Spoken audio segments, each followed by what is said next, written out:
옛날 아주 먼 옛날에 호랑이가 담배를 피우던 시절보다도 더 오래된 옛적에 산세가 험하고 골짜기가 깊어 해가 일찍 저무는 어느 산골 마을에 분이라는 이름의 처녀가 살고 있었습니다.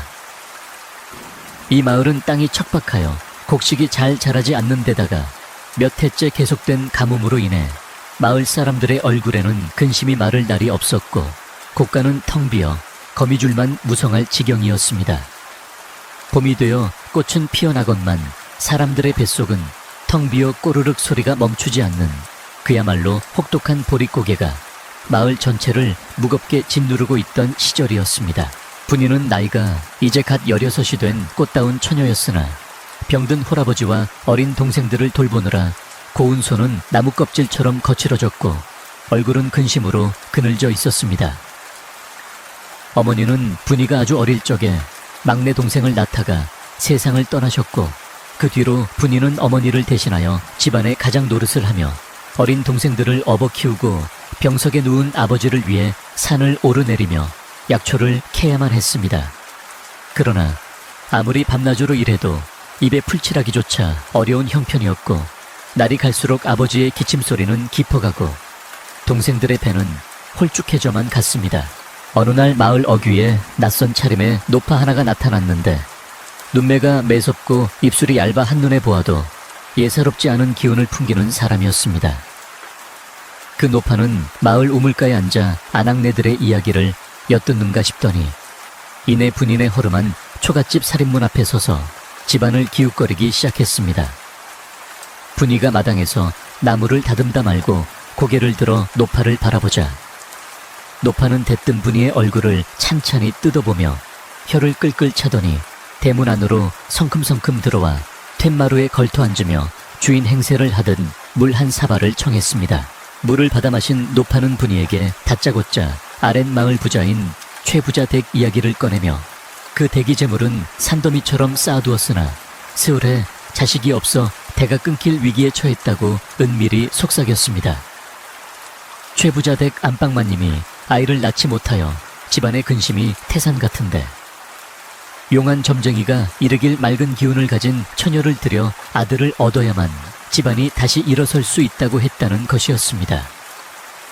노파는 분이의 손을 덥석 잡으며 만약 분이가 그 댁에 들어가 대를 이을 아들을 낳아준다면 그 대가로 쌀 수십 가마니는 물론이고 평생 만져보지도 못할 큰돈인 300냥을 줄 것이라고 말했습니다.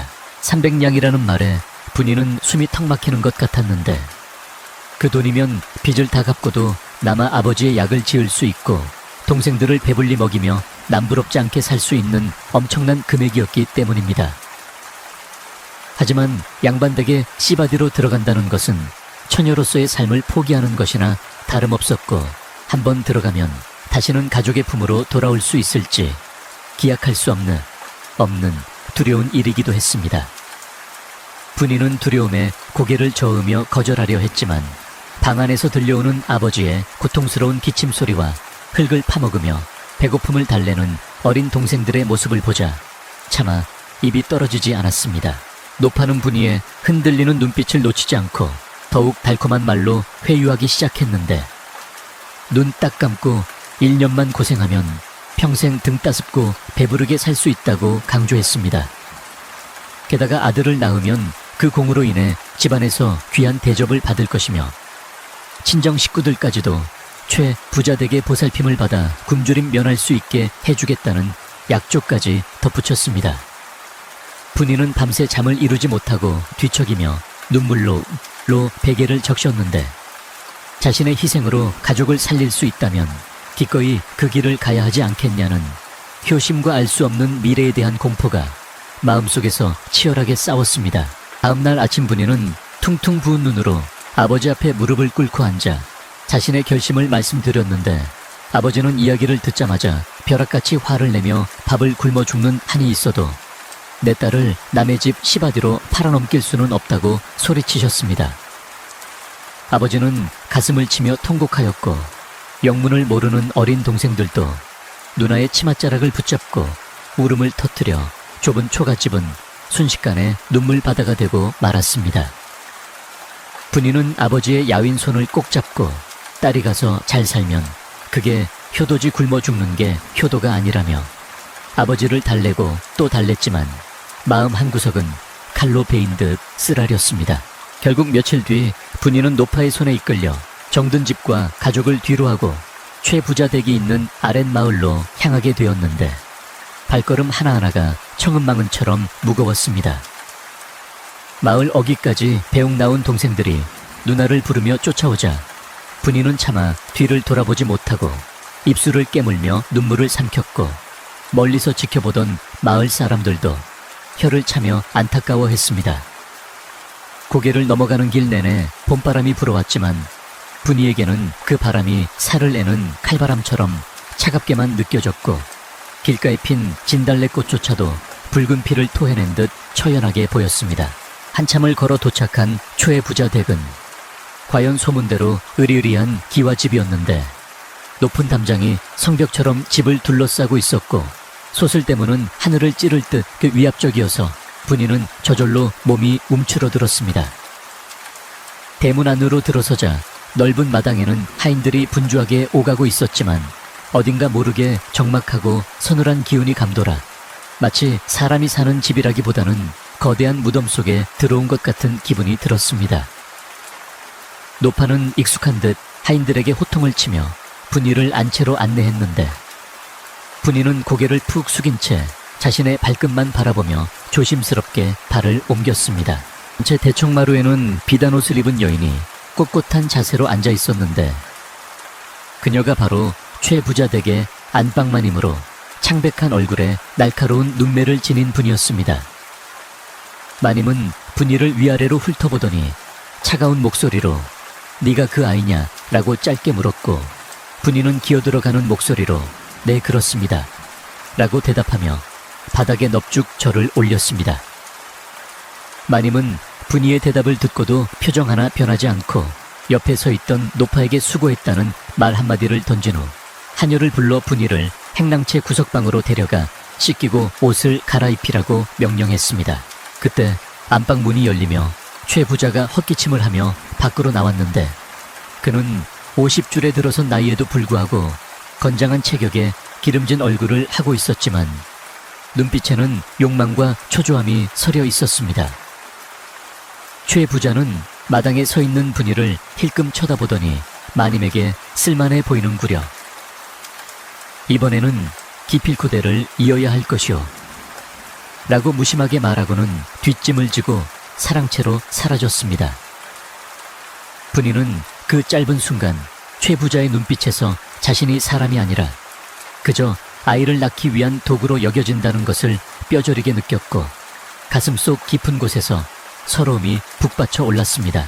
하녀의 손에 이끌려 들어간 방은 햇볕이 잘 들지 않아 습하고 어두웠으며 방 한구석에는 낡은 이불 한 채와 작은 밥상만이 덩그러니 놓여 있어 감옥과 다를 바가 없었습니다. 하녀는 분이에게 뜨거운 물을 담은 대야를 밀어주며 깨끗이 씻고 기다리면 저녁에 우서른들이 부를 것이니 딴 생각 말고 얌전히 있으라고 쌀쌀맞게 말하고는 문을 쾅 닫고 나가버렸습니다. 홀로 남겨진 분이는 차가운 방바닥에 주저앉아 멍하니 천장을 올려다 보았는데 집 떠난 지 반나절도 차에 지나지 않았건만 고향집의 흙냄새와 동생들의 냄새가 사무치게 그리워졌습니다. 저녁이 되자 하녀가 밥상을 들고 들어왔는데 밥상 위에는 윤기가 흐르는 하얀 쌀밥과 고기 반찬이 차려져 있어 분이가 평생 구경도 못 해본 진수성찬이었습니다. 하지만 숟가락을 드는 순간 목이 메어 밥알이 모래알처럼 까끌까끌하게 느껴졌고 국을 한 모금 넘기려 해도 눈물이 앞을 가려 제대로 삼킬 수가 없었습니다. 분이는 억지로 밥을 입안에 밀어넣으며 이 밥을 먹어야 자신이 살고 그래야 집에 있는 식구들도 살릴 수 있다는 생각에 주먹을 꽉 쥐고 눈물을 삼키며 꾸역꾸역 식사를 마쳤습니다. 밤이 깊어지자 집안은 쥐죽은 듯 고요해졌고 멀리서 들려오는 개 짖는 소리와 바람에 흔들리는 풍경 소리만이 정막을 깨트리며 분이의 외로움을 더했습니다. 분이는 잠을 청하려 자리에 누웠지만 낯선 천장과 낯선 냄새 때문에 쉽사리 잠들지 못했고 앞으로 자신에게 닥칠 운명이 두려워 몸을 잔뜩 웅크린 채 밤새 뒤척였습니다. 문 밖에서는 하인들이 소공어리는 소리가 간간히 들려왔는데 이번에 들어온 아이는 얼마나 버틸까? 전에도 몇 명이 소방 맞고 나갔지 하는 불길한 이야기들이어서 분이의 귀를 더욱 어지럽혔습니다. 다음 날부터 분이의 고된 시집살이 아닌 시집살이가 시작되었는데 비록 시바디로 들어왔지만 집안의 엄격한 법도를 익혀야 한다는 명목하에 새벽부터 밤늦게까지 쉴 새 없이 움직여야 했습니다. 안방마님은 매일 아침 분이를 불러 세워놓고 옷매무새부터 걸음걸이 말투 하나하나까지 지적하며 혹독하게 가르쳤고 조금이라도 실수를 하면 매몰차게 꾸짖어 분이의 길을 꺾어 놓으려 했습니다. 분이는 마님의 꾸지람을 들을 때마다 잘못했습니다. 다시는 그러지 않겠습니다. 라고 빌며 고개를 숙였지만 마음속으로는 언젠가 이 집안에서 자신의 자리를 찾고야 말겠다는 오기가 생겨나기 시작했습니다. 어느 날 분이는 부엌에서 일손을 돕다가 나이가 지긋한 늙은 하녀인 공씨 할머니를 만나게 되었는데 할머니는 분이를 측은하게 바라보며 남들이 듣지 못하게 작은 목소리로 조언을 해주었습니다. 아가, 이 집은 겉보기엔 화려해도 속은 썩어 문드러진 곳이란다.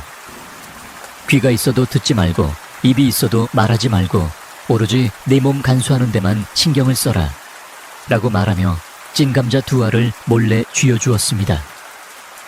분이는 따뜻한 감자의 온기를 느끼며 이 낯설고 차가운 집에도 자신을 걱정해주는 사람이 있다는 사실에 큰 위로를 받았고 할머니의 말대로 묵묵히 견디기로 다짐했습니다. 시간이 흘러 여름이 다가올 무렵 초의 부자댁에 기와지붕 위로 뜨거운 햇살이 내리쬐고 매미 소리가 요란하게 울려 퍼지는 계절이 되었지만 분이의 마음은 여전히 살얼음판을 걷는 듯 조마조마했습니다. 최 부자는 합방 날짜를 잡기 위해 점쟁이를 불러 길리를 택했고 그날이 다가올수록 집안의 긴장감은 고조되어 안방마님의 히스테리는 극에 달했습니다. 마님은 분이에게 쓴 탕약을 들이밀며 몸을 정갈히 하라고 강요했고 분이는 그 약이 무엇인지도 모른 채 마님이 시키는 대로 약을 마시며 속이 타들어가는 고통을 참아내야만 했습니다. 드디어 합방날이 되었을 때 분이는 깨끗한 하얀 소복으로 갈아입고 떨리는 마음으로 별채의 방 안에 앉아 최 부자가 들어오기를 기다렸습니다. 문이 열리고 최 부자가 들어오자 방 안의 공기는 무겁게 가라앉았고 촛불이 바람에 일렁이며 그림자를 길게 드리웠습니다. 최 부자는 분이에게 다가와 말없이 옷고름을 풀었고 분이는 눈을 질끈 감으며 고향에 두고 온 아버지와 동생들의 얼굴을 떠올리며 이 순간이 빨리 지나가기만을 간절히 기도했습니다. 그날 밤 분이는 여인으로서의 수치심과 가족을 위한 희생 사이에서 소리 없는 눈물을 흘리며 밤을 지새워야 했습니다. 이튿날 아침 분이는 몸을 추스르고 일어나 마당으로 나왔는데 전날과는 달리 하인들의 시선이 미묘하게 달라져 있음을 느낄 수 있었습니다. 어떤 하인은 호기심 어린 눈으로 쳐다보고 어떤 하인은 경멸 섞인 눈빛을 보내기도 했지만 분이는 그 모든 시선을 무시하고 묵묵히 자신의 할 일을 찾아 부엌으로 향했습니다. 이제 분이에게 중요한 것은 남들의 시선이 아니라 자신의 뱃속에 생길지도 모르는 새 생명과 그 생명을 통해 얻게 될 300냥이라는 약속뿐이었기 때문입니다. 분이는 우물가에서 물을 길어 올리며 자신의 운명이 이 물동이의 물처럼 출렁거리더라도 결코 엎어지지 않고 끝까지 버텨내리라고 굳게 다짐했습니다. 그로부터 몇 달이 지나 찬바람이 불기 시작할 무렵 분이의 몸에 심상치 않은 변화가 찾아왔는데 밤 냄새만 맡아도 속이 울렁거리고 신물이 올라오는 것이었습니다. 이를 눈치챈 공씨 할머니가 은밀히 분이의 맥을 짚어보더니 화색이 만연한 얼굴로 아가 태기가 있구나. 드디어 이 집안에 아이가 들어섰어 라고 소리 죽여 외쳤습니다. 이 소식은 순식간에 안방마님과 최 부자의 귀에 들어갔고 적막했던 최 부자 댁은 마치 벌집을 쑤셔놓은 듯 요란해지기 시작했습니다. 분이는 자신의 배를 조심스럽게 어루만지며 이제부터가 진짜 싸움의 시작임을 본능적으로 직감했습니다. 최 부자는 뛸 듯이 기뻐하며 당장 의원을 불러 진맥을 하게 했고 의원이 임신이 확실하다고 진단을 내리자 집안은 경사 분위기로 들썩였습니다. 그동안 찬밥 신세였던 분이의 밥상에는 기름진 반찬과 보약이 올라오기 시작했고 안방마님조차 질투 어린 시선을 감추고 겉으로는 분이의 몸조리를 챙기는 척하며 태교에 힘쓰라고 당부했습니다. 그러나 분이는 그 호의가 자신을 위한 것이 아니라 뱃속의 아이를 위한 것임을 너무나 잘 알고 있었기에 기쁨보다는 서글픔이 앞섰고 앞으로 닥쳐올 시련에 대비하여 마음을 단단히 먹어야만 했습니다. 이제 분이는 단순한 하녀나 시바디가 아니라 최부자 댁의 대를 이을 귀한 몸이 되었지만 그럴수록 주변의 시기와 질투 그리고 보이지 않는 위협들도 함께 커져만 갔습니다. 특히 안방마님의 눈빛은 날이 갈수록 매서워져 분이가 아이를 낳고 난 뒤에 처지가 어떻게 될지 암시하는 듯하여 분이를 불안하게 만들었습니다.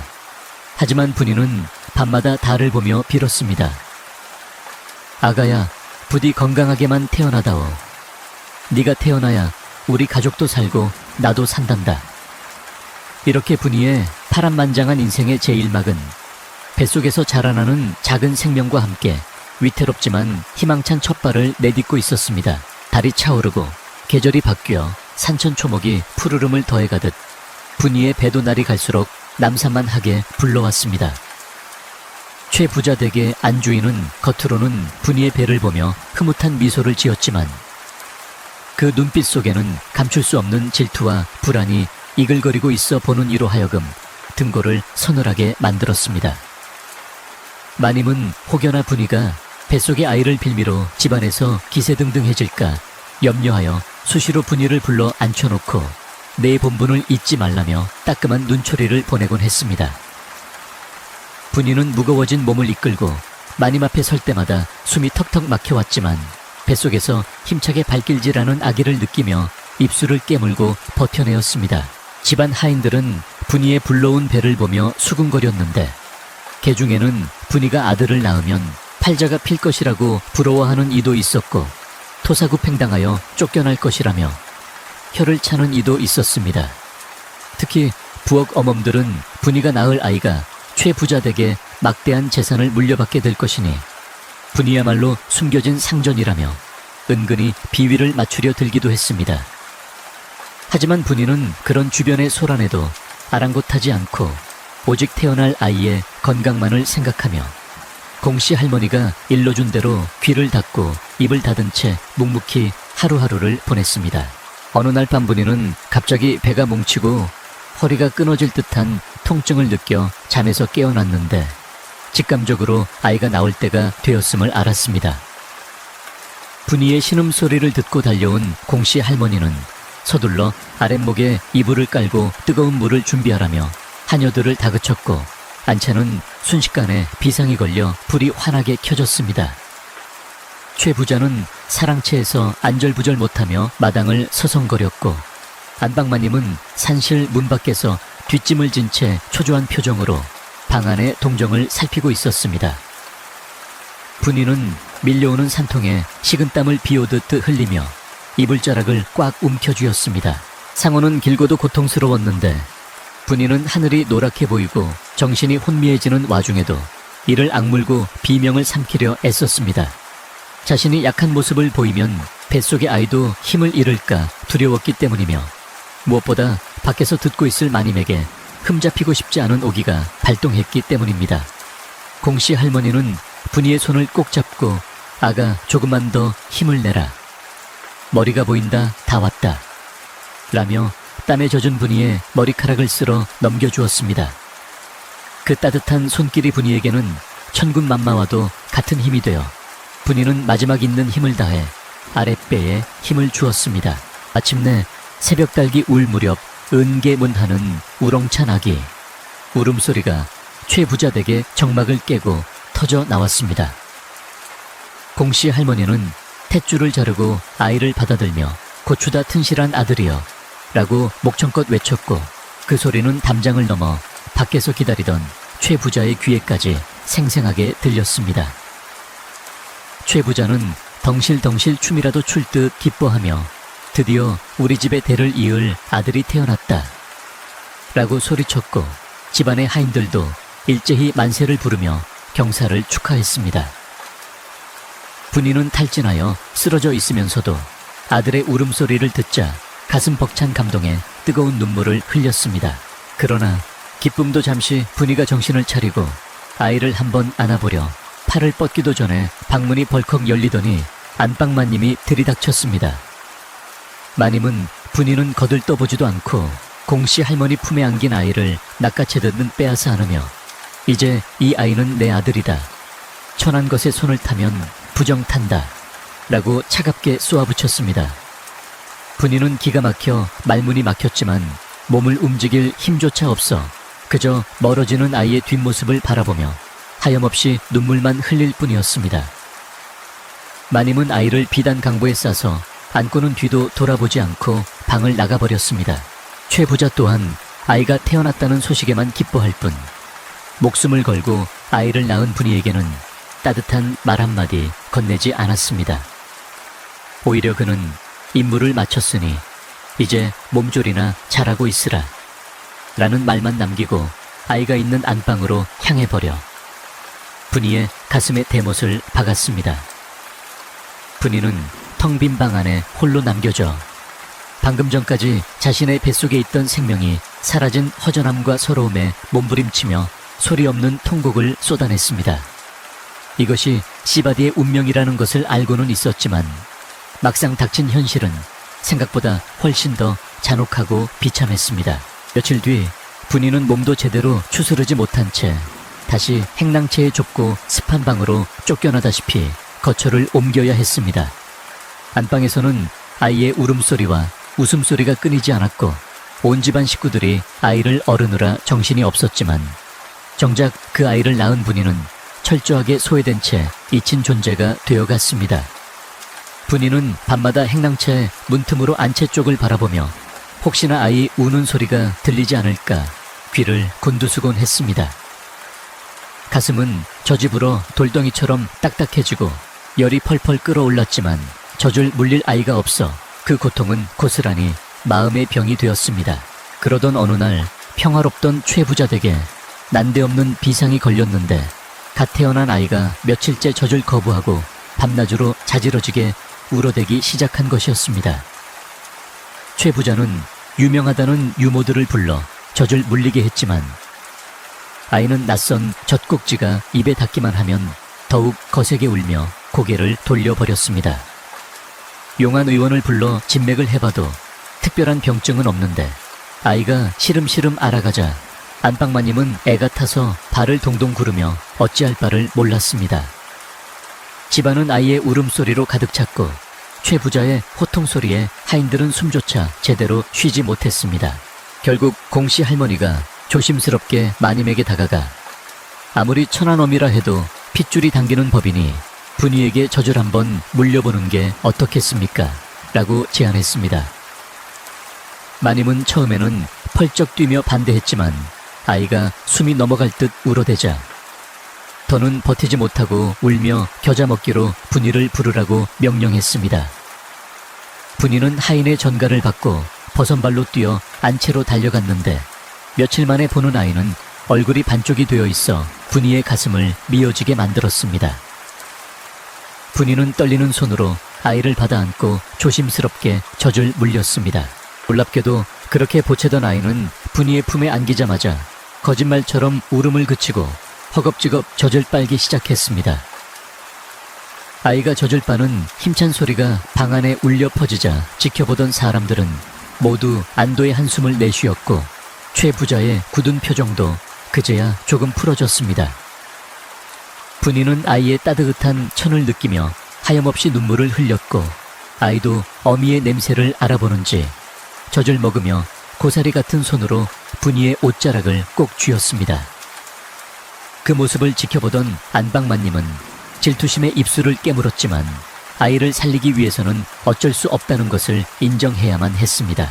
이 사건을 계기로 분이는 다시 아이 곁에 머물 수 있게 되었는데 물론 신부는 여전히 아이의 어미가 아니라 유모의 자격이었습니다.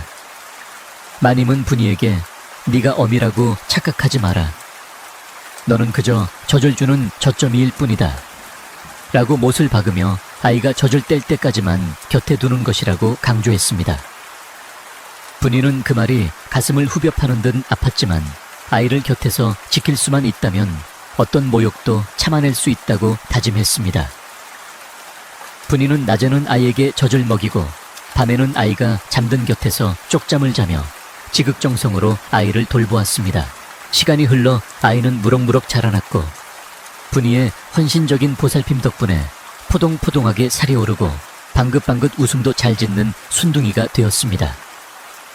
최 부자는 아들의 재롱을 보며 입이 귀에 걸렸고 분이에게도 가끔 수고했다는 말을 건네며 떡이나 과일을 챙겨주기도 했습니다.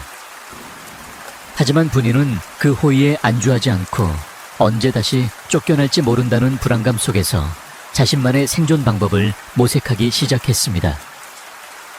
그녀는 아이를 돌보는 틈틈이 집안에 돌아가는 사정을 눈여겨보았고 글을 배우고 싶다는 생각에 어깨너머로 천자문을 익히기도 했습니다. 그러던 중 집안에 또 한 번의 경사가 찾아왔는데 분이가 둘째 아이를 임신하게 된 것이었습니다. 첫 아들을 낳은 지 1년도 채 되지 않아 다시 태기가 돌자 최 부자는 이번에도 아들이길 바라며 기뻐했지만 안방마님의 표정은 더욱 차갑게 굳어만 갔습니다. 마님은 분이가 자식을 계속 낳아 집안에서 입지가 커지는 것을 극도로 경계하였고 어떻게든 분이를 깎아내리고 괴롭힐 구실을 찾으려 혈안이 되었습니다. 분이는 입덧으로 고생하면서도 첫째 아이를 돌보는 일을 소홀히 하지 않았고 뱃속의 둘째를 지키기 위해 더욱 몸을 사리며 조심스럽게 행동했습니다. 계절은 다시 돌고 돌아 또 한 번의 겨울이 찾아왔고 분이는 산통 끝에 둘째 아들을 순산했습니다. 연이은 아들의 출산에 최부자 댁은 축제 분위기였지만 분이에게는 기쁨과 동시에 더 큰 짐이 지워진 셈이었습니다. 마님은 아들 둘을 낳았으니 이제 더 이상 필요 없지 않느냐며 분이를 내보내려 했지만 최부자는 다다익선이라 했으니 더 낳으면 좋지 않겠소 라며 분이를 계속 집에 두기로 결정했습니다. 분이는 안도의 한숨을 내쉬었지만 마님의 서슬 퍼런 눈빛을 보며 앞으로의 날들이 평탄치 않을 것임을 예감했습니다. 분이는 두 아이를 키우며 정신없는 나날을 보냈는데 한 아이는 젖을 먹이고 한 아이는 업어자으며 밤낮 없이 움직여야 했습니다. 비록 몸은 고됐지만 아이들이 서로 의지하며 자라는 모습을 보는 것만이 유일한 낙이었고 아이들이 어머니 대신 유모라고 부르는 것을 들을 때마다 가슴이 아려왔지만 내색하지 않고 웃어주었습니다. 분이는 아이들에게 항상 형제간의 우애가 깊어야 한다. 윗사람을 공경하고 아랫사람을 긍휼히 여겨라 라고 가르치며 비록 첩의 자식이지만 반듯하게 키우려 애썼습니다. 세월은 유수와 같이 흘러 어느덧 분이는 셋째, 넷째를 낳게 되었고 최부자 댁 마당에는 아이들의 웃음소리가 끊이지 않게 되었습니다. 아이들이 많아지자 집안은 늘 시끌벅적했고 식비며 옷값이며 들어가는 돈도 만만치 않았지만 최부자는 불어나는 자식들을 보며 부자가 된 듯 흐뭇해했습니다. 반면 안방마님은 자식이 없는 자신의 처지를 비관하며 점점 더 히스테리를 부렸고 사사건건 분이와 아이들을 트집 잡아 혼내거나 벌을 주곤 했습니다. 분이는 마님의 매질을 온몸으로 막아내며 아이들을 감싸 안았고 그럴 때마다 아이들은 분이의 품에 파고들며 울음을 터뜨렸습니다. 그러던 어느 날 최 부자가 사업차 한양으로 먼 길을 떠나게 되자 집안에는 마님과 분이 그리고 아이들만 남게 되었습니다. 마님은 이때다 싶어 분이에게 평소보다 더 가혹한 노동을 시키고 아이들에게는 밥을 제대로 주지 않아 굶주리게 만들었습니다. 분이는 부엌에서 남은 누룽지를 긁어모아 아이들에게 몰래 먹이며 아버지가 오실 때까지만 참자라고 아이들을 달랬습니다. 하지만 마님의 횡포는 날이 갈수록 심해져 급기야는 한겨울에 아이들에게 얇은 호통만 입혀 마당에 세워두는 벌을 내리기까지 했습니다. 분이는 추위에 떨며 울고 있는 아이들을 보며 더 이상 참을 수 없다고 생각했고 처음으로 마님 앞을 가로막고 섰습니다. 마님 제게 벌을 주시는 것은 닭에 받겠으나 이 아이들은 최 씨 가문의 핏줄입니다.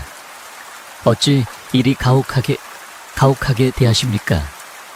라고 항변하자 마님은 기가 막히다는 표정으로 분이의 뺨을 후려쳤습니다. 천한 것이 어디서 감히 눈을 동그랗게 뜨고 대드느냐. 내 집에서 내 법대로 하는데 네가 무슨 상관이냐. 라며 분이의 머리채를 잡고 흔들었습니다. 분이는 바닥에 내동댕이 쳐졌지만 다시 일어나 아이들을 등 뒤로 감싸며 물러서지 않았습니다. 바로 그때 대문 밖에서 웅성거리는 소리와 함께 뜻밖의 손님이 들이닥쳤는데 그는 최 부자의 먼 친척 동생인 삼촌 어른이라 불리는 사람이었습니다. 그는 평소 도박과 술을 좋아하여 집안의 골칫덩이로 여겨졌으나 최 부자가 없는 틈을 타 돈을 뜯어내려 찾아온 것이었습니다. 삼촌 어른은 마당에서 벌어지는 소란을 지켜보며 비열한 웃음을 흘리더니 형수님, 이게 무슨 난리입니까? 제가 좀 도와드릴까요? 라며 은근슬쩍 끼어들었습니다. 마님은 삼촌 어른의 등장에 당황하면서도 한편으로는 분이를 쫓아낼 좋은 기회라고 생각하여 그를 반갑게 맞이했습니다. 삼촌 어른은 분이와 아이들을 훑어보며 형님도 참 저런 쥐새끼들을 저리 많이도 까놓으셨네. 집안 기둥뿌리 뽑히는 줄도 모르고 말이야. 라고 비아냥거렸습니다. 그는 안차에 대청마루에 떡하니 자리를 잡고 앉아 술상을 내어라 소리쳤고 겁에 질린 아이들에게 발길질하는 신용을 하며 위협했습니다. 분이는 직감적으로 이 사람이 마님보다 더 위험한 인물임을 깨닫고 아이들을 데리고 서둘러 방으로 피신시켰습니다. 삼촌 어른은 밤늦도록 술을 마시며 마님에게 최 부자의 재산이 얼마나 되는지, 곳간 열쇠는 누가 관리하는지 꼬치꼬치 캐묻기 시작했습니다. 그날 밤 분이는 잠든 아이들의 얼굴을 하나하나 쓰다듬으며 깊은 생각에 잠겼습니다. 마님 하나만으로도 벅찬데 탐욕스러운 삼촌 어른까지 나타났으니 이 집안에 큰 풍파가 닥칠 것임이 불보듯 뻔했습니다. 분이는 더 이상 누군가에게 의지하거나 당하고만 있어서는 안 된다는 것을 뼈저리게 느꼈습니다. 이제는 자신이 강해져야만 이 10명이나 되는 아이들을 지킬 수 있을 것이라고 다짐하며 분이의 눈빛은 예전에 순박하던 시골 처녀의 것이 아닌 새끼를 지키려는 어미, 사자의 눈빛처럼 매섭게 빛나고 있었습니다. 며칠 뒤 최 부자가 돌아왔을 때 집안 분위기는 폭풍 전야처럼 고요하면서도 팽팽한 긴장감이 감돌고 있었습니다. 삼촌 어른은 최 부자에게 납작 엎드려 아부를 떨었지만 뒤로는 마님과 작당하여 최 부자의 눈을 가리고 귀를 막으려 했습니다. 분이는 최 부자에게 사실을 고하고 싶었지만 증거도 없이 섣불리 나섰다가는 오히려 역공을 당할 수 있기에 때를 기다리기로 했습니다. 대신 분이는 공시 할머니의 도움을 받아 집안의 장부와 살림살이를 몰래 파악하기 시작했고 아이들에게는 글공부와 무예를 익히게 하여 훗날을 도모했습니다. 그렇게 분이의 기나긴 싸움은 이제 막 싹을 틔운 나무처럼 땅속 깊이 뿌리를 내리며 조용하지만 단단하게 준비되고 있었습니다. 세월은 멈추지 않고 흘러 강물이 바다로 가듯 분이의 젊은 날도 최 부자댁의 높은 담장 안에서 덧없이 흘러갔습니다. 계절이 수십 번 바뀌고 산천의 색깔이 변하는 동안 분이의 품에는 어느새 10명이나 되는 아이들이 안기게 되었습니다. 처음에 하나둘 태어날 때는 집안의 경사라며 떠들썩했지만 5이 넘고 7이 되자 사람들은 혀를 내두르며 분이의 다산에 놀라움을 금치 못했습니다. 10번째 아이가 태어나던 날 최 부자 댁의 마당은 그야말로 아이들의 세상이 되어 시끌벅적했고 빨랫줄에는 10명의 아이들이 입을 옷가지가 만국기처럼 펄럭이며 장관을 이루었습니다. 최 부자는 칠순을 바라보는 나이가 되어 머리에는 하얀 서리가 내려앉았고 허리는 굽었지만 마당을 뛰어다니는 10명의 자식을 볼 때면 굽은 허리가 펴지는 듯 기운이 솟아났습니다. 그는 아이들을 하나하나 불러 이름을 지어주고 비록 서자 출신이지만 내 핏줄이라며 애지중지 아꼈습니다. 그러나 안방마님은 세월의 무게를 이기지 못하고 병석에 누워 지내는 날이 많아졌고 아이들의 웃음소리가 들릴 때마다 방문을 걸어 잠그고 돌아 누워 씁쓸함을 삼키곤 했습니다. 분이는 10명의 아이를 건사하느라 손에 물 마를 날이 없었지만 무럭무럭 자라나는 아이들을 보며 고단함을 잊었습니다. 하지만 호사다마라고 했던가 평화로워 보이던 최부자댁에 검은 그림자가 짙게 들이우기 시작했는데 그 원흉은 바로 최부자의 먼 친척 동생인 삼촌 어른이었습니다. 그는 최부자가 늙고 병약해진 틈을 타 집안의 대소사를 도맡아 처리한다는 명목으로 사랑채를 차지하고 앉아 주인 행세를 하기 시작했습니다. 겉으로는 형님을 극진히 모시는 척했지만 뒤로는 소작인들을 괴롭혀 뒷돈을 챙기고 집안의 재물을 야금야금 빼돌려 자신의 배를 불리고 있었습니다. 그는 특히 분이와 10명의 아이들을 눈의 가시처럼 여겨 기회만 되면 쫓아낼 궁리를 하고 있었습니다. 삼촌 어른은 최 부자에게 형님, 저 아이들이 커가면서 들어가는 돈이 감당이 안 됩니다. 서자들에게 글공부가 무슨 소용입니까? 일찌감치 농사일이나 배우게 해서 밥값이나 하게 합시다. 라고 끊임없이 이간질했습니다. 최 부자는 처음에는 펄쩍 뛰며 반대했지만 기력이 쇠하고 판단력이 흐려지면서 점차 삼촌 어른의 말에 귀를 기울이게 되었습니다. 결국 아이들은 서당에 가는 대신 밭에 나가 돌을 고르거나 산에 가서 나무를 해오는 등 험한 일을 하게 되었고 분이는 그 모습을 보며 피눈물을 흘려야 했습니다. 분이는 아이들을 불러 모아놓고 너희는 비록 서자로 태어났으나 이 집안의 당당한 핏줄이다. 지금은 비록 험한 일을 하고 멸시를 받지만 언젠가는 반드시 빛을 볼 날이 올 것이니 절대 기죽지 말고 실력을 갈고 닦아라. 라고 가르쳤습니다. 분이는 밤마다 아이들이 잠든 틈을 타 몰래 촛불을 켜고 아이들에게 글을 가르쳤는데 흙바닥에 나뭇가지로 글자를 쓰며 천자문과 명심보감을 익히게 했습니다. 아이들은 어머니의 깊은 뜻을 헤아려 낮에는 힘들게 일하고 밤에는 졸린 눈을 비비며 학문에 매진했습니다. 특히 첫째 아들은 머리가 비상하고 심지가 굳어 동생들을 잘 이끌었는데 삼촌 어른의 부당한 대우에 불만을 품고 대들려 할 때마다 분이가 말리며 때를 기다리라고 다독였습니다. 첫째는 어머니의 손을 잡고 어머니, 제가 반드시 성공해서 어머니를 감아 태워드리고 호강시켜 드릴게요. 저 나쁜 삼촌이 우리 집을 망치지 못하게 막을 것입니다. 라고 맹세했습니다.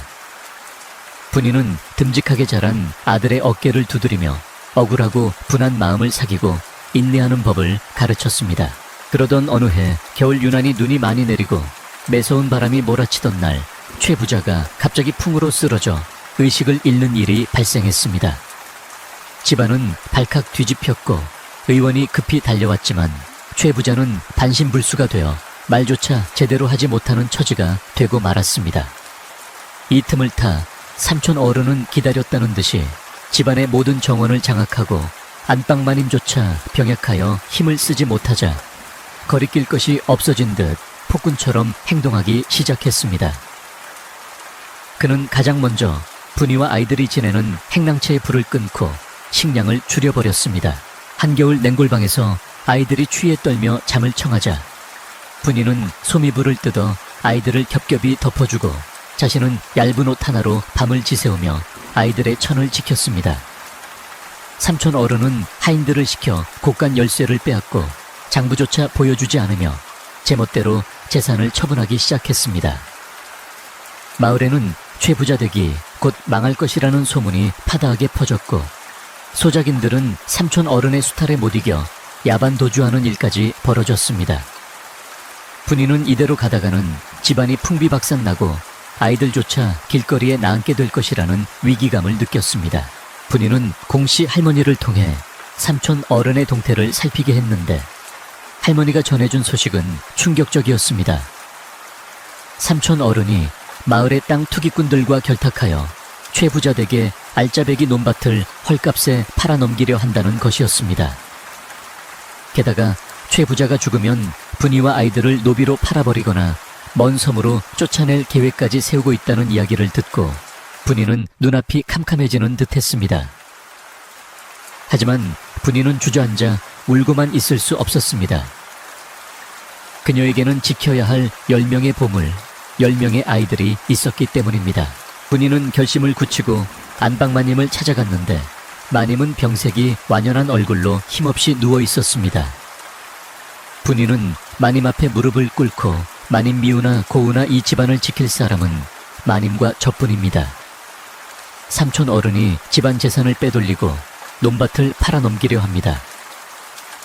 이대로 두시면 최씨 가문은 대가 끊기고 빈겁대기만 남게 될 것입니다. 라고 간곡하게 호소했습니다. 마님은 처음에는 분이의 말을 믿지 않으려 했지만 삼촌 어른이 자신을 찾는 횟수가 줄어들고 약조차 제대로 대주지 않는 것을 떠올리며 분이의 말에 일리가 있음을 깨달았습니다. 하지만 마님은 내 몸이 이 지경인데 내가 무엇을 할 수 있겠느냐. 이미 늦었다. 라며 자포자기한 모습을 보였습니다. 분이는 아닙니다 마님. 아직 늦지 않았습니다. 저에게 기회를 주십시오. 제가 삼촌 어른의 비리를 밝혀내고 집안을 바로잡겠습니다. 부디 저에게 힘을 실어주십시오. 라고 강단 있게 말했습니다. 분이의 눈빛에서 결연한 의지를 읽은 마님은 떨리는 손으로 베개 밑에서 작은 열쇠 하나를 꺼내주었는데 그것은 바로 최 부자가 쓰러지기 전 마님에게 몰래 맡겨둔 안방 벽장 속 비밀 금고의 열쇠였습니다. 비밀 금고 안에는 집안의 진짜 장부와 땅 문서들이 보관되어 있었는데 삼촌 어른이 혈안이 되어 찾고 있던 것들이었습니다. 분이는 그 문서들을 품에 안고 행랑채로 돌아와 밤새도록 장부를 검토하기 시작했습니다. 그를 모르는 줄 알았던 분이가 장부를 척척 읽어 내려가며 계산을 맞추는 모습을 보고 공씨 할머니는 입을 다물지 못했습니다. 분이는 삼촌 어른이 조작한 가짜 장부와 진짜 장부를 대조하며 횡령한 금액과 날짜를 꼼꼼하게 기록하여 증거를 수집했습니다. 한편 삼촌 어른은 논밭 매각 계약을 서두르기 위해 매수인을 집으로 불러들였고 큰 돈을 챙길 생각에 들떠 있었습니다. 그는 마당에서 거드름을 피우며 이 집안의 주인은 이제 나다. 늙은 형님은 오늘 내일하고 저 천한 것들은 곧 쫓겨날 테니 걱정할 것 없다. 라고 큰 소리쳤습니다. 이 모습을 지켜보던 분이의 아이들은 주먹을 불끈 쥐고 분노를 삼켰지만 분이는 아이들에게 눈짓을 보내며 아직은 나설 때가 아니라고 진정시켰습니다. 분이는 완벽한 증거를 잡아 꼼짝 못하게 만들 계획을 세우고 있었던 것입니다. 드디어 결전의 날이 밝아왔는데 삼촌 어른이 땅 문서에 도장을 찍기로 한 날이었습니다. 삼촌 어른은 사랑채에 마을 유지들과 매수인을 불러놓고 술잔치를 벌이며 계약서에 도장을 찍으려 했습니다. 그때 분이가 하얀 소복을 정갈하게 차려입고 결연한 표정으로 사랑채 문을 열고 들어섰습니다. 갑작스러운 분이의 등장에 술판은 멈추었고 삼촌 어른은 내년이 감히 여기가 어디라고 함부로 들어오느냐, 당장 끌어내라 라고 고래고래 소리를 질렀습니다. 하지만 분이는 꿈쩍도 하지 않고 삼촌 어른을 똑바로 쳐다보며 또랑또랑한 목소리로 입을 열었습니다. 어르신들, 이 계약은 무효입니다. 이 사람은 집안의 주인이 아니며 이 땅을 팔 권한이 없습니다. 분이의 당찬 외침의 좌중은 술렁거렸고 매수인은 의아한 표정으로 삼촌 어른을 쳐다보았습니다. 삼촌 어른은 당황하여 얼굴이 불그락푸르락해지며 이 미친년이 헛소리를 한다. 여봐라, 멍석을 말아라 라고 하인들을 재촉했습니다. 하지만 하인들은 평소 삼촌 어른의 횡포에 불만이 많았던 터라 쭈뼛거리며 움직이지 않았고 오히려 분이의 다음 말을 기다리는 눈치였습니다. 분이는 품속에서 마님이 준 진짜 땅 문서와 자신이 정리한 비리 장부를 꺼내어 좌중 앞에 펼쳐 보였습니다. 여기 진짜 땅 문서가 있습니다. 그리고 이 장부에는 그동안 삼촌 어른께서 집안의 곡식과 재물을 얼마나 빼돌리셨는지 날짜별로 상세히 적혀 있습니다.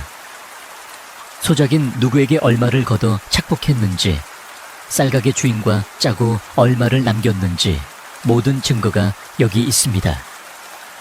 분이가 조목조목 따지며 증거를 들이밀자 삼촌 어른의 얼굴은 사색이 되어 식은땀을 줄줄 흘리기 시작했습니다. 마을 유지들은 장부를 돌려보며 혀를 찾고 매수인은 사기 계약에 휘말릴 뻔했다며 불쾌한 기색을 드러내고 자리를 박차고 일어났습니다. 삼촌 어른은 다급하게 매수인의 바짓가랑이를 잡으며 오해입니다. 인연이 꾸며낸 거짓말입니다. 라고 변명했지만 이미 드러난 명백한 증거 앞에서는 통하지 않았습니다. 분이는 여기서 멈추지 않고 이뿐만이 아닙니다. 병석에 누운 주인 어른께 약을 쓰지 못하게 막고 어린 자식들을 굶기고 학대한 죄 또한 물어야 할 것입니다. 라고 서리빨 같은 목소리로 꾸짖었습니다.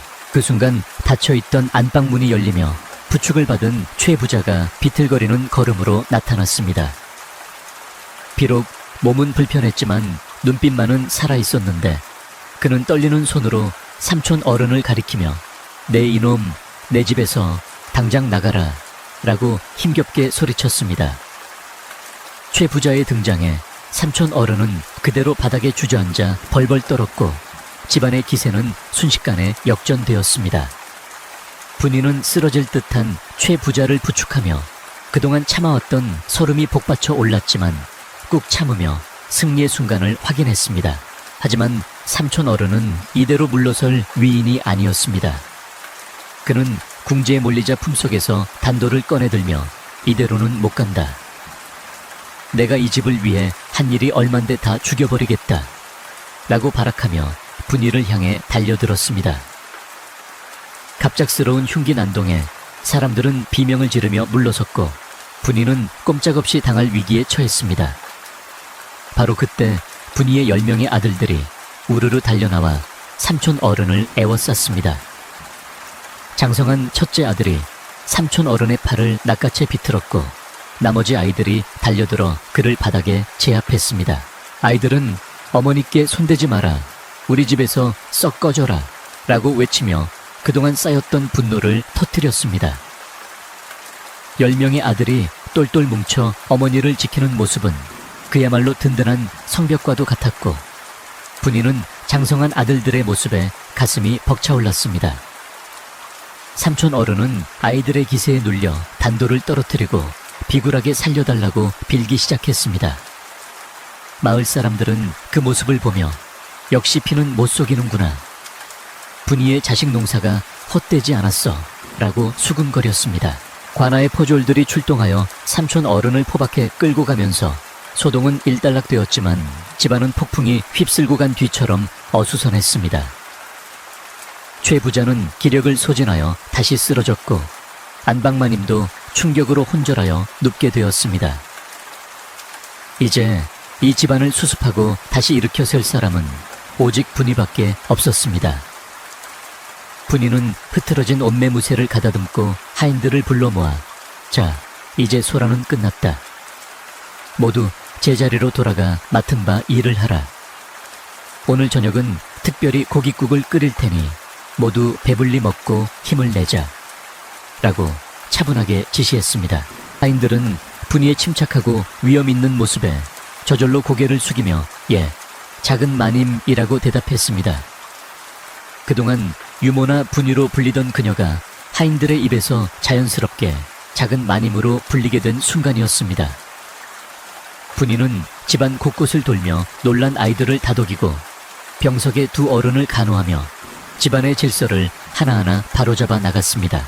300냥에 팔려온 가냘픈 소녀였던 분이는 이제 10명의 자식과 거대한 기와집을 지키는 굳건한 버팀목이 되어 있었습니다. 밤이 깊어지자 분이는 안방 대청마루에 앉아 하늘을 올려다보았는데 구름 사이로 밝은 달이 얼굴을 내밀며 분이를 비추었습니다.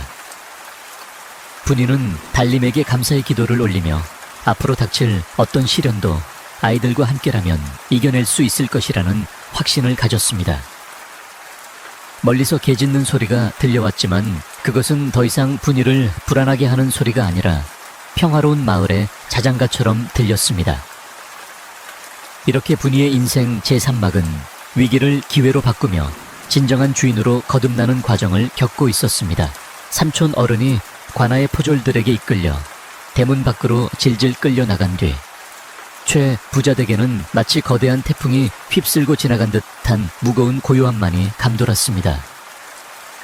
마당에 모여있던 하인들은 아직도 가슴이 벌렁거려 진정이 되지 않는지 삼삼오오 모여 웅성거리고 있었고, 집안 곳곳에는 깨진 독이며 엎어진 술상이 널브러져 있어 지난밤의 소란이 얼마나 치열했는지를 여실히 보여주고 있었습니다. 분이는 깊은 한숨을 내쉬며 흐트러진 옷매무새를 가다듬고는 가장 먼저 겁에 질려 구석에 숨어있는 어린 하녀들을 불러 다독이며 집안을 정리하도록 일렀습니다. 그녀의 목소리는 차분했지만 그 안에는 누구도 거역할 수 없는 단단한 위엄이 서려 있어 집안은 금세 안정을 되찾아갔습니다. 분이는 곧바로 사랑채로 건너가 쓰러진 최 부자를 살폈는데, 최 부자는 충격으로 인해 말을 잃은 채 초점 없는 눈으로 허공만 응시하고 있어 보는 이의 마음을 안타깝게 했습니다.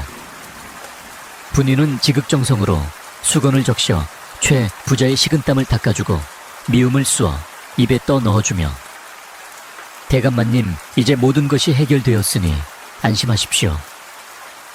제가 있고 아이들이 있으니 이 집안은 끄떡없을 것입니다. 라고 부드럽게 속삭였습니다. 그제야 최 부자의 눈동자에 생기가 돌며 분이의 손을 꽉 잡았는데, 그 투박한 손길에서 분이에 대한 미안함과 고마움이 절절하게 전해져 왔습니다. 안방마님 역시 충격에서 헤어나오지 못하고 있었는데, 평생을 자존심 하나로 버텨온 마님에게 집안이 이 지경이 된 것은 견디기 힘든 수모였을 것입니다. 분이는 탕약을 다려 안방으로 들어가 마님을 일으켜 세우고는 마님 기운을 차리셔야 합니다. 마님이 중심을 잡아주셔야 아랫사람들이 동요하지 않습니다. 지난 일은 다 잊으시고 앞날만 생각하십시오. 라고 정성껏 간호했습니다. 마님은 분이의 얼굴을 물끄러미 바라보다가 예전 같으면 천한 것이라며 밀어냈을 손길을 거부하지 않고 묵묵히 받아들이며 쓴 약을 남김없이 비웠습니다. 집안의 어른들을 건사한 분이는 이제 텅 비어버린 곳간과 망가진 살림을 바로잡기 위해 팔을 걷어붙였습니다. 삼촌 어른이 빼돌린 곡식과 돈 때문에 당장 식솔들을 먹여 살릴 쌀조차 간당간당한 형편이었지만, 분이는 당황하지 않고 장부를 꼼꼼히 살피며 불필요한 지출을 줄이고 살림의 규모를 줄이는 긴축 재정에 들어갔습니다. 그녀는 하인들을 불러 모아 지금 우리 집이 어렵지만 십시일반으로 힘을 합치면 이 고비를 넘길 수 있다. 내 너희들을 굶기지는 않을 테니 믿고 따라다오. 라고 호소하며 자신의 폐물을 팔아 급한 불을 끄는 솔선수범을 보였습니다. 무엇보다 큰 힘이 된 것은 10명의 아들들이었는데, 그들은 더 이상 철부지 어린아이가 아니라 집안의 든든한 일꾼으로 성장해 있었습니다. 맏아들은 서당 공부를 잠시 미루고 사랑채에 앉아 소작인들을 관리하며 아버지의 빈자리를 채웠고, 건장한 체격의 동생들은 직접 쟁기를 들고 밭으로 나가 하인들과 함께 땀 흘려 농사를 지었습니다. 양반집 도련님들이 흙투성이가 되어 일하는 모습을 보고 처음에는 수군거리던 마을 사람들도 점차 그들의 진심과 성실함에 감동하여 최 부자 댁이 망한 줄 알았더니 자식 농사는 태풍이 들었다며 칭찬을 아끼지 않았습니다. 분이는 삼촌 어른의 폐악질로 인해 등을 돌렸던 소작인들의 마음을 되돌리는 것이 급선무라고 판단했습니다. 그녀는 좋은 날을 받아 마을 잔치를 열기로 결심하고 며칠 밤낮으로 떡을 치고 돼지를 잡아 푸짐한 음식을 장만했습니다. 비록 곳간 사정은 넉넉지 않았지만 인심을 잃으면 모든 것을 잃는다는 생각에 무리해서라도 정성을 보인 것입니다. 잔칫날이 되자 마을 사람들이 반신반의하며 하나둘 최 부자 댁마당으로 모여들었고, 분이는 아들들과 함께 대문 앞에 서서 허리 굽혀 손님들을 맞이했습니다. 사람들이 어느 정도 모이자 분이는 마당 한가운데에 서서 큰 목소리로 사죄의 말을 올렸습니다. 그동안 집안 단속을 제대로 하지 못하여 여러분께 큰 심려와 고통을 드려 면목이 없습니다.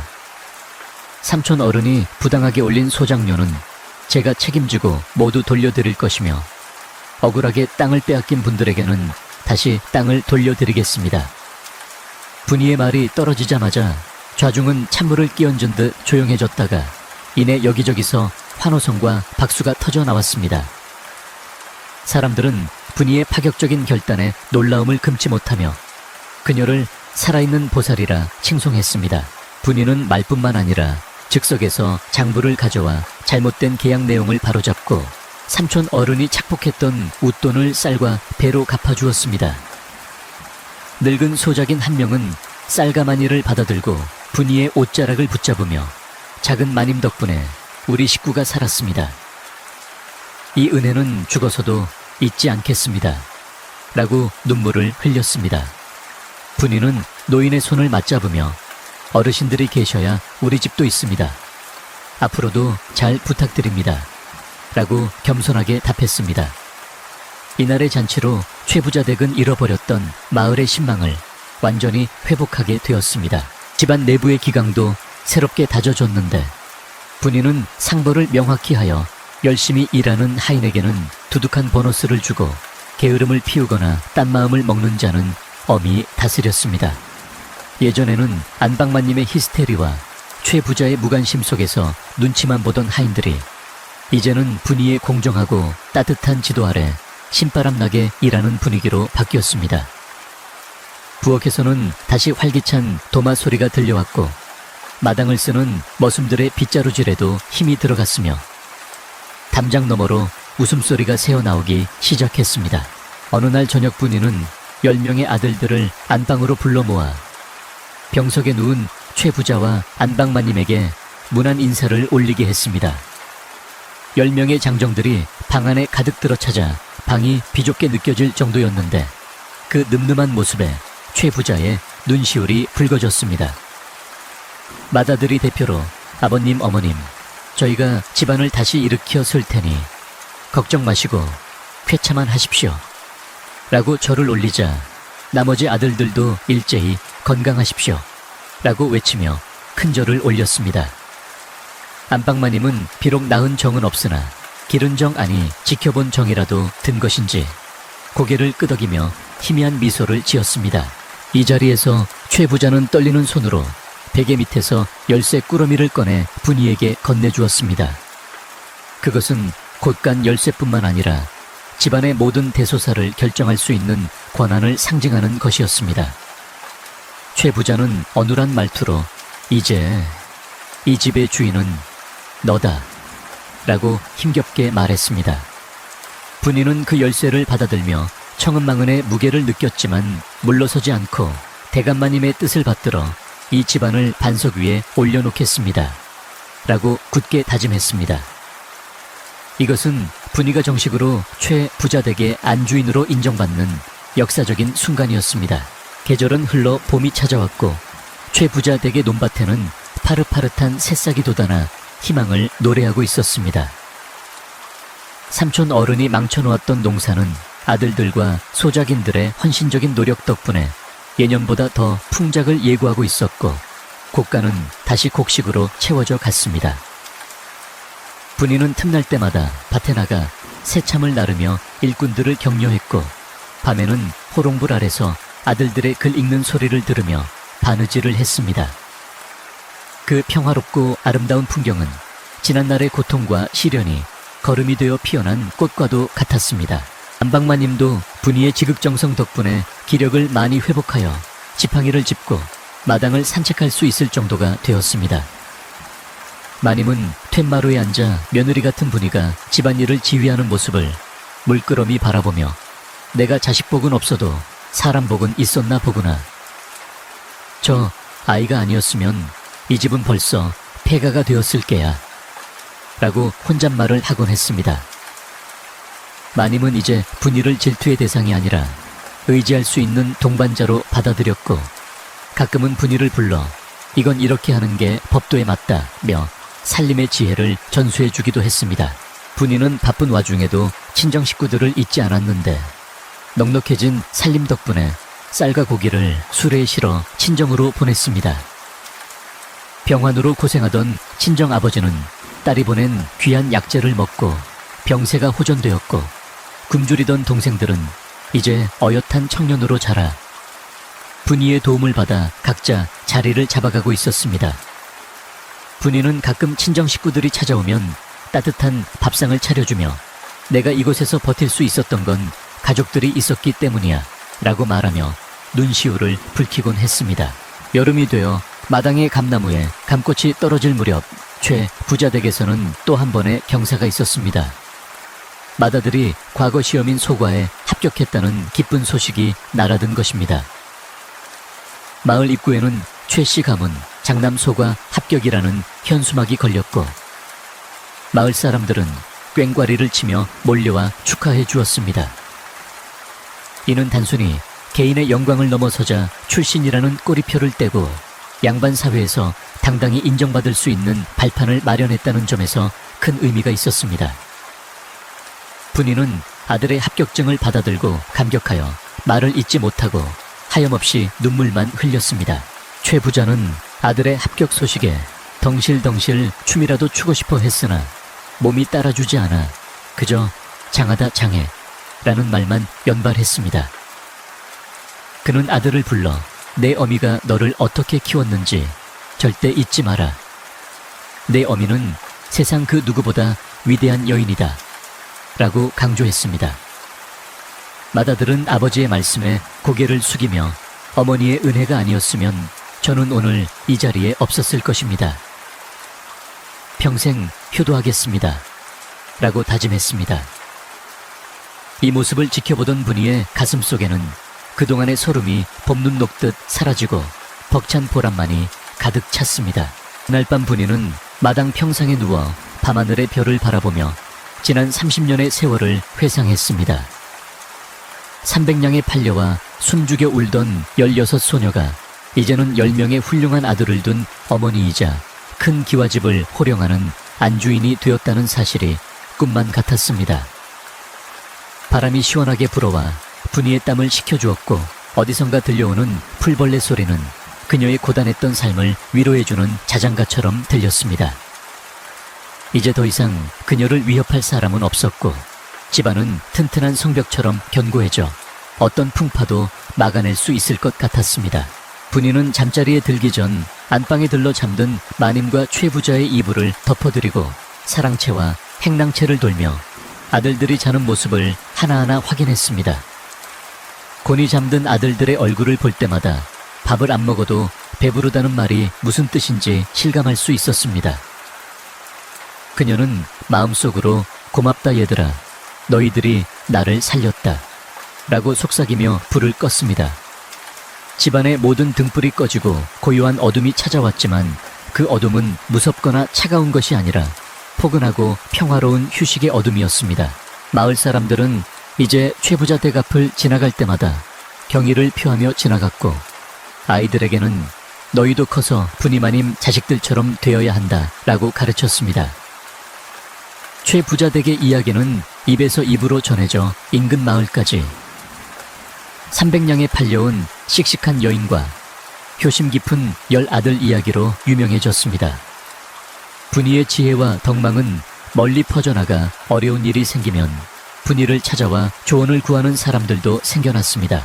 이렇게 폭풍우가 지나간 최부자 댁에는 다시금 따스한 햇살이 비치고 사람 사는 훈훈한 냄새가 가득 채워졌습니다. 분이는 이제 과거의 상처를 딛고 일어서서 자신만의 힘으로 일구어낸 행복을 누릴 자격이 충분했습니다. 그녀의 이야기는 아직 끝나지 않았지만 가장 치열했던 전투는 끝났고 나를 이제는 평화로운 결말을 향해 잔잔하게 흘러가고 있었습니다. 밤이 깊어가고 마을의 모든 불빛이 꺼져갈 때 최 부자댁의 굴뚝에서 피어오르는 저녁 연기만이 이 집안의 따뜻한 안녕을 말해주고 있었습니다. 세월은 흐르는 강물과 같아서 잡을 수도 막을 수도 없으니 어느덧 강산이 몇 번이나 바뀌고 붉던 얼굴에 주름이 내려앉는 시간이 찾아왔습니다. 최 부자댁의 기와 지붕에는 더욱 짙은 이끼가 내려앉아 고풍스러운 멋을 더했고 마당에 심어진 감나무는 아름드리 거목이 되어 해마다 붉은 감을 주렁주렁 매달았습니다.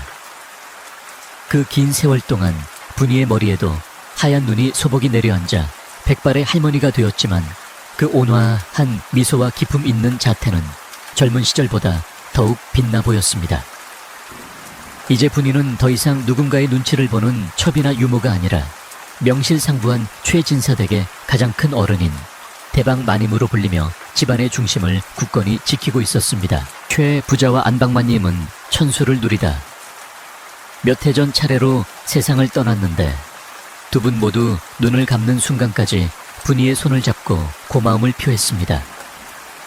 특히 안방마님은 임종 직전 분이에게 내 평생 너를 미워하기도 했으나 돌이켜보니 너는 우리 가문을 살린 은인이었다. 부디 저 아이들을 잘 부탁한다. 라는 유언을 남겨 분이의 눈시울을 붉히게 했습니다. 분이는 두 분의 장례를 극진히 치러 예를 다했고 3년상을 정성껏 모시며 며느리로서의 도리를 완벽하게 해내어 마을 사람들의 칭송을 받았습니다. 이제 집안의 모든 대소사는 분이의 말 한마디에 결정되었고 그녀의 지혜로운 판단은 가문을 더욱 번성하게 만드는 밑거름이 되었습니다. 10명의 아들들은 분이의 헌신적인 뒷바라지 덕분에 모두 훌륭하게 장성하여 각자의 분야에서 두각을 나타내고 있었습니다. 맏아들은 조정에 나아가 높은 벼슬에 올라 가문의 명예를 드높였고 둘째와 셋째는 상단을 이끌며 막대한 부를 축적하여 집안의 곳간을 채웠습니다. 나머지 아들들도 글을 읽는 선비가 되거나 무과에 급제하여 장수가 되는 등 어느 하나 빠짐없이 반듯하게 자라주었습니다. 마을 사람들은 최부자 댁을 가리켜 십복, 시후이 깃든 집이라 부르며 부러워했고 분이의 자식 농사는 인근 고을까지 전설처럼 전해지는 이야깃거리가 되었습니다. 어느 맑은 가을날 맏아들의 생일을 맞아 흩어져 살던 자식들과 손자 손녀들이 모두 본가로 모여들기 시작했습니다. 조용하던 고택은 오랜만에 사람들의 온기로 가득 찼고 대문 밖에는 자식들이 타고 온 가마와 말들이 길게 늘어서 장관을 이루었습니다. 마당에는 비단 옷을 곱게 차려입은 손주들이 강아지처럼 뛰어놀며 까르르 웃음을 터뜨렸고 며느리들은 부엌에서 분주하게 음식을 장만하며 이야기꽃을 피웠습니다. 분이는 대청마루에 앉아 이 평화롭고 풍요로운 광경을 지그시 바라보았는데 밥을 먹지 않아도 배가 부르다는 말이 실감나는 순간이었습니다.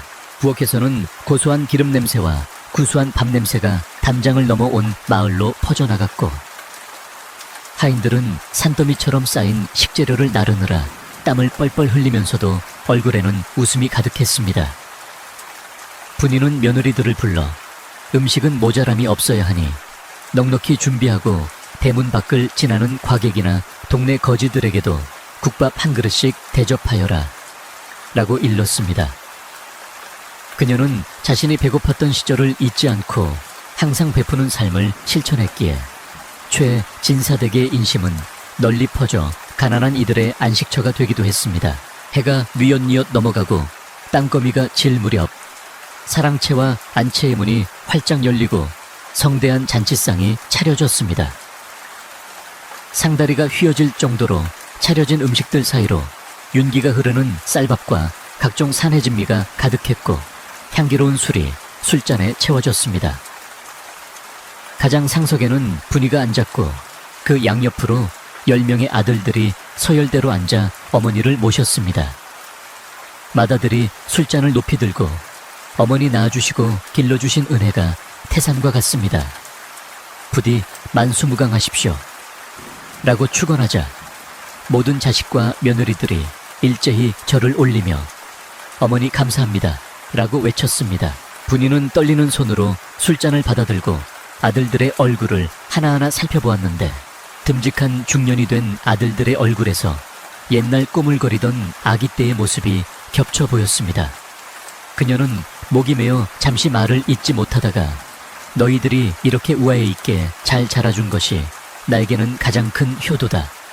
앞으로도 형제간에 의 상하지 말고 아랫사람을 널리 품는 덕 있는 사람이 되어라. 라고 덕담을 건넸습니다. 아들들은 어머니의 말씀을 가슴 깊이 새기며 눈시울을 붉히고 고개를 끄덕였습니다. 저녁 식사가 무르익어가자 마당에서는 광대들의 놀이판이 벌어져 흥을 돋우었고 손자들은 할머니 앞에서 재롱을 부리며 춤을 추었습니다. 분이는 막내 손녀를 무릎에 앉히고 곶감을 입에 넣어주며 세상 그 누구보다 행복한 할머니의 미소를 지었습니다. 과거 300냥이라는 돈에 팔려와 차가운 방에서 숨죽여 울던 소녀는 이제 사라지고 수십 명의 가족을 거느린 위대한 어머니만이 그 자리에 있었습니다. 그녀가 흘렸던 수많은 눈물과 땀방울은 거름이 되어 이렇게 풍성하고 아름다운 열매를 맺은 것이었습니다. 잔치가 끝나고 밤이 깊어지자 자식들은 각자의 처소로 물러가고 집안은 다시 고요한 평온을 되찾았습니다. 분이는 잠을 이루지 못하고 툇마루에 나와 밤하늘에 뜬 둥근 달을 올려다보았는데 달빛이 마치 은가루를 뿌린 듯 마당을 환하게 비추고 있었습니다. 문득 옛날 자신을 이곳으로 데려왔던 노파의 얼굴과 쫓겨날까봐 전전긍긍했던 젊은 날의 기억들이 주마등처럼 스쳐 지나갔습니다. 그때는 그토록 원망스럽고 고통스러운 운명이라 생각했지만 지금 돌이켜보니 그 모든 시련이 자신을 단련시키고 이 자리까지 오게 한 과정이었음을 깨닫게 되었습니다. 분이는 품속에서 낡은 주머니 하나를 꺼내보았는데 그 안에는 아주 오래전 최 부자가 주었던 엽전한 니피 부적처럼 들어있었습니다. 그것은 그녀가 처음으로 자신의 힘으로 집안을 지켜내고 받았던 인정의 징표였기에 평생을 간직해 온 보물이었습니다. 분이는 그 엽전을 어루만지며 참으로 긴 세월이었구나. 잘 버티었다 분이야. 정말 잘 살아냈다. 라고 스스로를 위로했습니다. 바람이 불어와 나무짚을 스치는 소리가 마치 고생했다. 이제는 편히 쉬어라. 라고 속삭이는 듯했습니다. 그때 안방문이 조심스럽게 열리며 맏며느리가 따뜻한 차를 들고 나왔습니다. 어머님 밤이 찹니다. 들어가시지요. 라며 시어머니의 어깨에 쇼를 둘러주는 며느리의 손길은 따뜻하고 정겨웠습니다. 분이는 며느리의 손을 잡고 그래 이제 들어가자꾸나.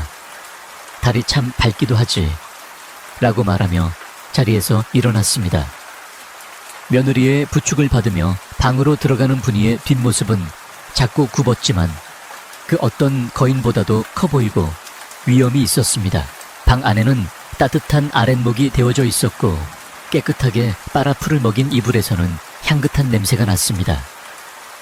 분이는 자리에 누워 눈을 감으며 옆방에서 들려오는 손주들의 새근거리는 숨소리에 귀를 기울였습니다. 그 소리는 세상 어떤 음악보다도 감미롭고 마음을 편안하게 해주는 자장가였습니다. 내일 아침이면 또다시 해가 뜨고 아이들의 활기찬 목소리가 마당을 채울 것이라는 사실이 분이를 더없이 안심하게 만들었습니다. 이제 분이에게 남은 소망은 그저 자식들이 아프지 않고 평탄하게 살아가는 것을 지켜보다가 때가 되면 조용히 눈을 감고 먼저 간 남편과 마님 곁으로 가는 것뿐이었습니다. 그녀는 마음속으로 고향에 계신 부모님께 인사를 올렸습니다. 아버지, 어머니, 저 약속 지켰습니다. 우리 가족 모두 배불리 먹고 잘 살게 하겠다는 약속, 그리고 어디 가서도 기죽지 않고 당당하게 살겠다는 약속 다 지켰습니다. 분이의 입가에 평온한 미소가 번졌습니다. 밤은 더욱 깊어가고 마을의 모든 등불이 하나둘 꺼지며 세상은 완전한 휴식 속으로 빠져들었습니다. 최 부자 댁